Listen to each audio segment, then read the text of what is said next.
பசுபதிக்கு பதில் வந்து விக்ரம் அப்பாவா நடிக்க சொல்லி மாறி கேட்டிருக்காரு. அப்ப விக்ரம் என்ன சொல்லியிருக்காருன்னா, நான் அப்பாவா நடிச்சேன்னா இது என்னோட படமா போயிடும், அதாவது விக்ரம் படமா போயிடும், இது துருவோட படமா இருக்கணும், அதனால நான் வேண்டாம், வேற யாராவது வச்சு பண்ணுங்க அப்படின்னு பையனுக்காண்டி வந்து அதை நடிக்க மறுத்துட்டார். அதாவது பையன் நல்லா வரணுங்கிறதுக்காண்டி நடிக்க மறுத்துட்டாரு. கண்டிப்பா ஒரு மிகப்பெரிய ஒரு மாரி செல்வராஜ் அவரோட இயக்கத்தில் நடிக்கும் போது யாரும் எந்த டிஸ்டர்பன்ஸும் வேண்டாம், அதாவது விக்ரம் நடிச்சா அது விக்ரம் படமா மாறிடும், துரு படமா இருக்காது, அதனால வந்து வேண்டாம் அப்படின்னு மறுத்துட்டாரு.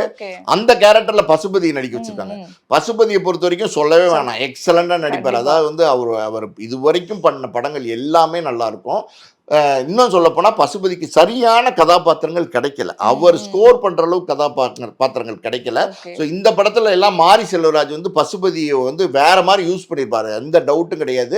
ட்ரைலர் எல்லாம் பார்க்கும்போது ட்ரைலர்லாம் எக்ஸலண்டா இருக்கு. நேற்றுக்கு அதோட ட்ரைலரும் வந்துருச்சு. அதுல துரு வந்து ரொம்ப ஃபயரா நடிச்சிருக்காரு, ரொம்ப எக்ஸலண்டா ரொம்ப ஃபயரா நடிச்சிருக்காரு. அதுவும் இல்லாம அவருடைய ஃபுல் எஃபோர்ட் கொடுத்துருக்காரு, உடம்பெல்லாம் குறைச்சு